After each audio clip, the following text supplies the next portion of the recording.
Welcome back to Views with Hughes or Jennifer News. This is Jerome Hughes, and if you haven't done so already, go ahead, subscribe to the channel, and click the bell notification so that way you'll be notified of future uploads and updates. So we see something interesting happening here where apparently the ratings for Ahsoka aren't so good.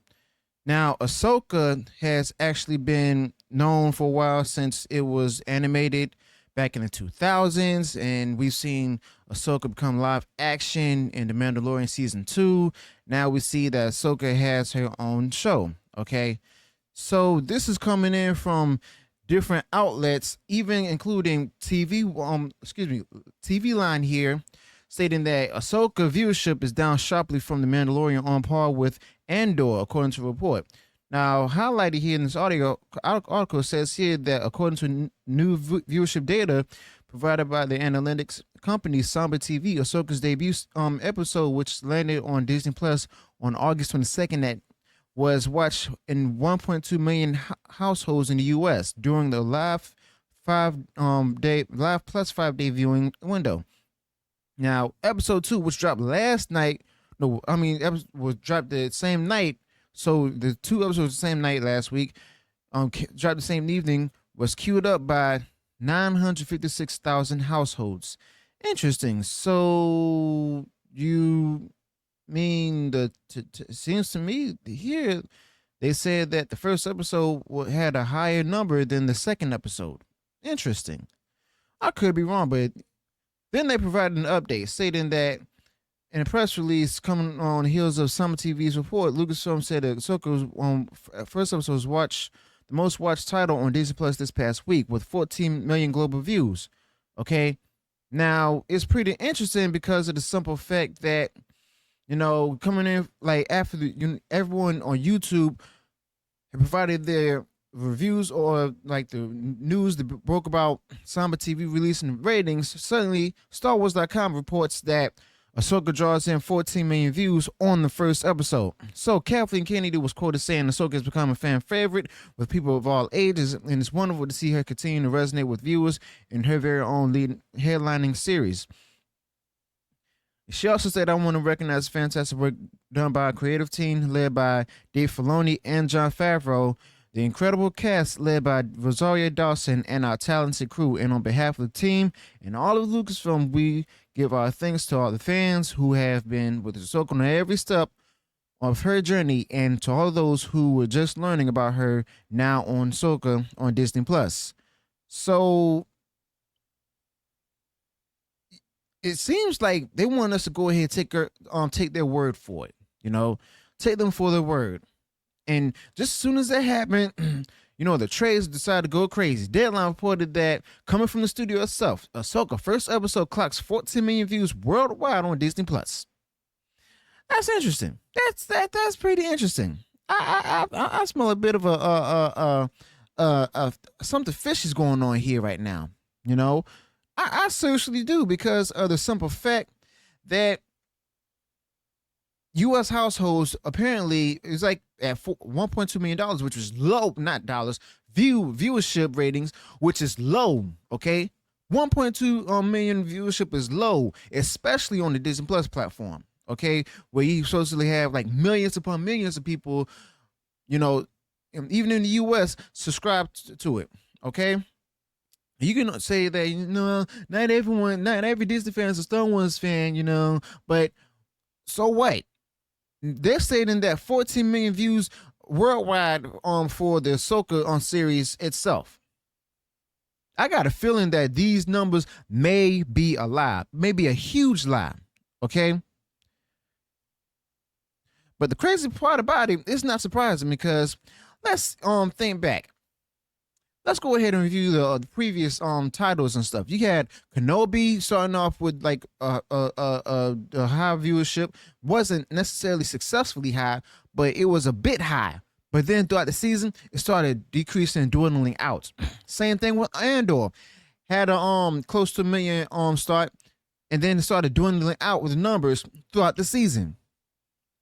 I guarantee you the same thing is going to happen with Ahsoka. Matter of fact, let's go outside of the realms of Lucasfilm. Let's go with She-Hulk, Attorney at Law. Started with a high number, dwindling out throughout the season. What else?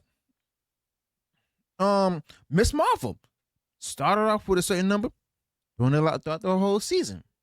Okay, now you can all so let's go outside the bounds of Disney Plus. Let's go to Prime Video with Rings of Power. Started off at a certain number, doing a lot through the season to the point where they became a 37% viewership. Okay, I know that's not related, but the thing is, even though that people will go ahead and tout out that there's a big success after the first episode, throughout the season, there's going to be a decrease in numbers. I guarantee you that. I guarantee it. Watch what I tell you, because of the simple fact that a lot of people are not going forward with what the current Lucasfilm as well as the current Disney is actually putting out there for the consumers to take in. Speaking of Disney, got some interesting updates with Bob Chapek. You know, so another Deadline article states that Disney Bob Iger, not only him but along with him is Bob Chapek as well as others, hit with another investor's lawsuit over fraudulent streaming costs. So in other words, they lied about their Disney Plus numbers. So the article from Deadline states that they've been hitting another lawsuit, this time from the investment company that's called Starbridge. It stated that the plaintiff, the lawsuit itself states that the plaintiff brings this action derivatively for the benefit of nominal defendant Disney against certain of the company's current executive officers and directors, aiming to rectify the defendant's violations of the Exchange Act and breaches of fiduciary duties for issuing false and misleading statements and or admitting material information in the company's public findings and proxy statements from approximately December 10, 2020 to the present. Okay? They stated this in a filing back in August 23rd over what it calls materially misleading statements and or omissions the company and the top executives made over the true financial state of affairs of Disney Plus. So in other words, they say Disney stated that Disney Plus is huge, it's successful. You know, it's making like a lot of money. But in reality, the investors saw that was all BS. They saw that it was a bunch of lies. And that's crazy because of the simple fact that, you know, Bob Iger, he's actually been known of actually fudging the truth a bit, you know. With that being said, he's in a bit of legal trouble as we speak. So now we see that Bob Iger is actually, you know, has enough on his hand. Well, a lot on his hands. I wouldn't even say enough because it's like these decisions that he's made over the years, the consequences to those decisions are catching up with him. You know, say what you want about the man, but he's well in over his head. He invested a lot of money into this company. He actually owns majority of the shares in the company, and the board actually has to listen to him. Bob Iger is also part of the lawsuit because of the simple fact that, you know, things were being ran under him with Disney Plus while he was CEO. But at the same time, Bob Iger was still at the company in the same office, but just didn't have the title. He was running everything behind the scenes. Okay. Now, even though Starbridge says that it's bringing the action on behalf of Disney, the company itself is named in the complaint along with past and present CEO Bob Iger, ex-CEO Bob Chapek, former CFO Christy McCarthy, and ex-Disney Media and Entertainment Distribution Chairman and the right-hand man of Bob Chapek, Kareem Daniels, and more top-level executives. They also were quoted saying that to consider these adverse effects, the defendants, which is Disney, engaged in a fraudulent scheme designed to hide the extent of Disney Plus losses and to make the growth trajectory of Disney Plus subscribers appear sustainable and 2024 Disney Plus targets appear achievable when they were not. The New Jersey-based Mouse House shareholder claimed, as others have actually have in the previous lawsuit. Specifically, defendants used the newly created DMED to inappropriately shift costs out of the Disney Plus platform and onto legacy platforms. Now, Starbridge states that this in the jury seeking complaint via its Wilmington, Delaware, and Hewlett, New York lawyers. So in many ways, this seems like it's new news, but it's not the first time that Disney has actually been sued before, you know. So right now, we also see that the Disney stock, well, it's at a new low. You know, making below like $85 a share. And it's crazy because these are just the consequences of the actions and the decisions that were made by Bob Iger.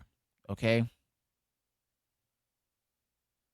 So this is all interesting right here. Let me know your thoughts about this in the comments below. Also, what do you think about the whole new season, new series of Ahsoka? Do you think it's actually good? Do you think it's bad? Do you think that Star Wars is dead, or do you think that this will make help Star Wars make a comeback? I doubt it will, because this is only one show with a character that not too many people know about. Also, do you think that this IP, this particular intellectual property, will thrive and everything on Disney? And speaking of Disney, do you think that Bob Iger will be able to overcome the lawsuits and everything, or do you think that this would be a closer step for the board to change its mind in giving Bob Iger that contract extension? So let me know your thoughts about this in the comments below. Let me know when we're running the video. Be sure to include any additional thoughts you might have on this particular topic. If you enjoyed what I shared in the video, go ahead, smash the like button, share far wide across social media. And if you haven't done so already, you enjoyed all the content I put out there, go ahead, subscribe to the channel, and click the bell notification so that way you'll be notified of future uploads and updates. Until then, peace.